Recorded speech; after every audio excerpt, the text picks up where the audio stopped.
नमस्कार दोस्तों, सरकार ने विधवा, वृद्ध और विकलांगों के लिए दोस्तों एक बड़ी सौगात दी है। अब हर महीने दोस्तों 10,000 रुपए तक की पेंशन मिलेगी। पेंशन न्यूज 2025 में दोस्तों क्या क्या बदलाव हुए हैं, आपको पूरा सच बताऊंगा दोस्तों इस वीडियो में। तो दोस्तों वीडियो को अंत तक जरूर देखें। दोस्तों अगर आप भी सरकार की नई योजनाएं और पेंशन अपडेट्स की पूरी जानकारी सबसे पहले पाना चाहते हैं तो चैनल को सब्सक्राइब करें दोस्तों, और पास ही बेल आइकन को जरूर दबाएं। दोस्तों भारत सरकार द्वारा समाज के असहाय और आर्थिक रूप से कमजोर वर्गों के कल्याण हेतु निरंतर प्रयास किए जाते रहे हैं। दोस्तों इसी दिशा में 1 सितंबर 2025 से वृद्धावस्था, विधवा तथा दिव्यांग पेंशन योजनाओं में दोस्तों महत्वपूर्ण संशोधन लागू किए गए हैं। ये परिवर्तन ना दोस्तों केवल पेंशन की मासिक राशि में वृद्धि लाएंगे, बल्कि संपूर्ण व्यवस्था को अधिक पारदर्शी और सुव्यवस्थित बनाएंगे। दोस्तों इन नवीन नीतियों से उन हजारों नागरिकों को बड़ी राहत मिलेगी जो दोस्तों अब तक न्यूनतम पेंशन राशि पर अपना जीवन यापन करने को मजबूर थे। दोस्तों सरकार का ये निर्णय दोस्तों सामाजिक सुरक्षा के क्षेत्र में एक महत्वपूर्ण मील का पत्थर माना जा रहा है। दोस्तों सबसे पहले बात करते हैं संशोधित पेंशन राशि की विस्तृत जानकारी के बारे में, थोड़ा समझ लेते हैं।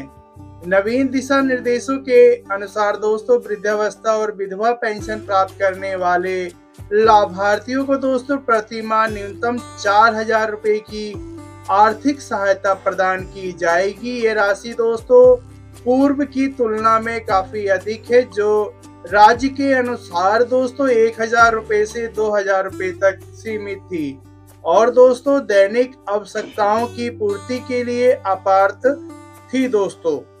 दोस्तों दिव्यांग व्यक्तियों तथा गंभीर रोगों से पीड़ित नागरिकों के लिए पेंशन राशि को उनकी विकलांगता की स्थिति के आधार पर दोस्तों 6,000 रुपए से 10,000 रुपए प्रति माह तक निर्धारित किया गया है।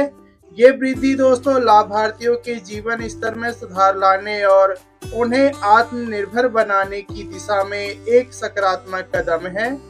इस संशोधन से दोस्तों पेंशन भोगियों को अपनी मूलभूत आवश्यकताओं की पूर्ति में काफी सहायता मिलेगी। दोस्तों अब बात करते हैं दोस्तों डिजिटल माध्यम से आवेदन प्रक्रिया के बारे में, थोड़ा समझ लेते हैं। सरकार ने दोस्तों पूर्ण पेंशन व्यवस्था को डिजिटल प्लेटफॉर्म पर स्थानांतरित कर दिया है, जिससे भ्रष्टाचार और बिचौलियों की समस्या का समाधान दोस्तों हो सके। अब इच्छुक आवेदक समाज कल्याण विभाग की प्राधिकृत वेबसाइट के माध्यम से दोस्तों घर बैठे ऑनलाइन आवेदन कर सकते हैं। आवश्यक प्रपत्रों को स्कैन करके अपलोड करने की सुविधा भी अपलोड कराई गई है दोस्तों, जिससे आवेदकों को सरकारी कार्यालयों में बार बार जाने की आवश्यकता नहीं होगी। दोस्तों पेंशन की राशि प्रत्यक्ष लाभ हस्तांतरण डीबीटी डायरेक्ट बैंक ट्रांसफर योजना के अंतर्गत सीधे लाभार्थी के बैंक खाते में जमा की जाएगी। दोस्तों इस व्यवस्था से दोस्तों न केवल समय की बचत होगी, बल्कि भुगतान प्रक्रिया में पारदर्शिता भी सुनिश्चित होगी। डिजिटल प्रणाली के कारण दोस्तों आवेदन की स्थिति की जानकारी भी ऑनलाइन प्राप्त की जा सकेगी। दोस्तों अब बात करते हैं योग्यता मापदंड और आवश्यक प्रलेखन के बारे में, थोड़ा समझ लेते हैं। दोस्तों इन योजनाओं का लाभ उठाने के लिए कुछ निर्धारित योग्यता मापदंड स्थापित किए गए हैं। दोस्तों वृद्धावस्था पेंशन हेतु आवेदनकर्ता की न्यूनतम आयु दोस्तों 60 वर्ष होना आवश्यक है। विधवा पेंशन के लिए दोस्तों महिला को वैध विधवा प्रमाण पत्र प्रस्तुत करना होगा और दिव्यांग पेंशन के लिए दोस्तों मान्यता प्राप्त चिकित्सा प्राधिकरण द्वारा जारी विकलांगता प्रमाण पत्र अनिवार्य है। दोस्तों आवेदन प्रक्रिया के दौरान दोस्तों निम्नलिखित महत्वपूर्ण दस्तावेजों की आवश्यकता होगी दोस्तों, जैसे आधार कार्ड, राशन कार्ड, बैंक खाता विवरण, आयु या विकलांगता का प्रमाण पत्र। पासपोर्ट आकार की दोस्तों फोटोग्राफ और आधार कार्ड तथा बैंक खाते की लिंकिंग का प्रमाण। दोस्तों इन सभी दस्तावेजों के बिना आवेदन अपूर्ण माना जाएगा और स्वीकृत में विलंब हो सकता है। दोस्तों अब बात करते हैं दोस्तों वार्षिक जीवन प्रमाण पत्र की आवश्यकता के बारे में थोड़ा समझ लेते हैं। पेंशन की निरंतरता सुनिश्चित करने के लिए प्रत्येक लाभार्थी को वार्षिक आधार पर जीवन प्रमाण पत्र प्रस्तुत करना होगा।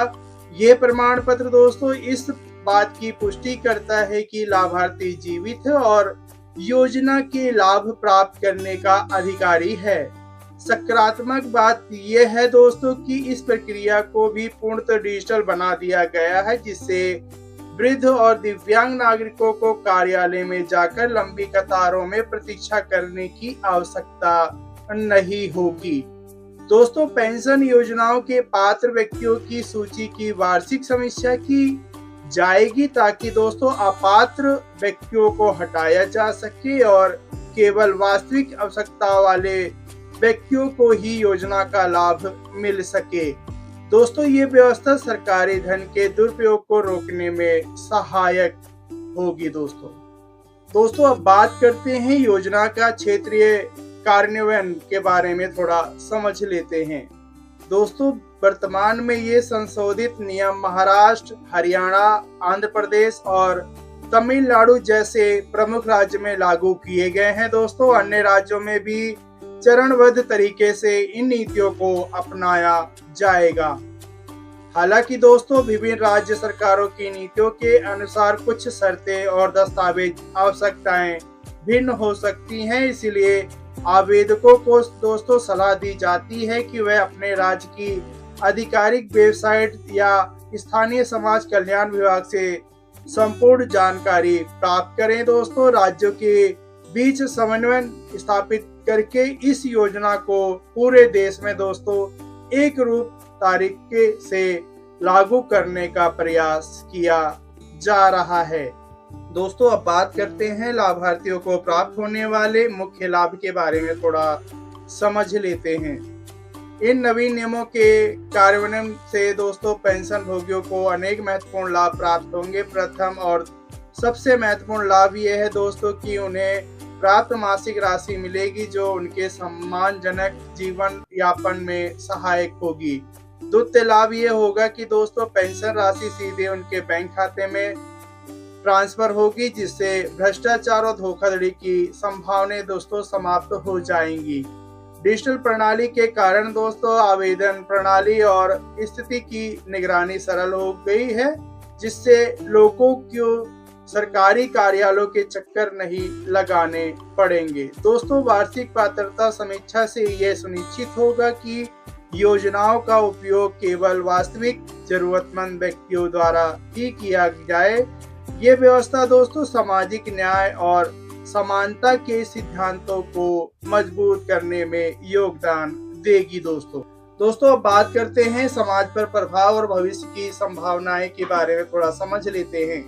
केंद्र और समाज सरकार द्वारा दोस्तों वृद्ध, विधवा और दिव्यांग नागरिकों के लिए पेंशन योजनाओं में किए गए ये परिवर्तन दोस्तों समाज के सबसे असहाय वर्गों के लिए एक महत्वपूर्ण राहत के रूप में आए हैं। दोस्तों संशोधित पेंशन राशि से उनकी आर्थिक स्थिति में दोस्तों सुधार होगा, पारदर्शी और डिजिटल प्रक्रिया से भ्रष्टाचार कम होगा और पात्र व्यक्तियों को दोस्तों समय पर आर्थिक सहायता मिल सकेगी।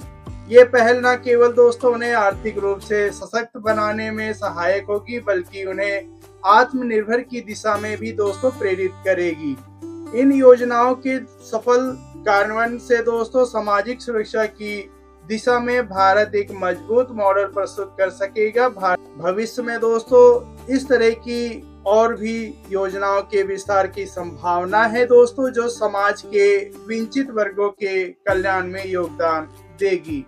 दोस्तों संभावित आवेदकों को सुझाव दिया जाता है कि वे अपने राज्य की प्राधिकृत वेबसाइट से विस्तृत जानकारी प्राप्त करके ही आवेदन प्रक्रिया शुरू करें, ताकि उन्हें उचित समय पर योजना का पूरा लाभ मिल सके। दोस्तों आप लोगों से रिक्वेस्ट भी है कि इस चैनल को सब्सक्राइब करना ना भूलें। मिलते हैं दोस्तों ऐसे ही किसी नई जानकारी के साथ, तब तक के लिए नमस्कार, जय हिंद, वंदे मातरम।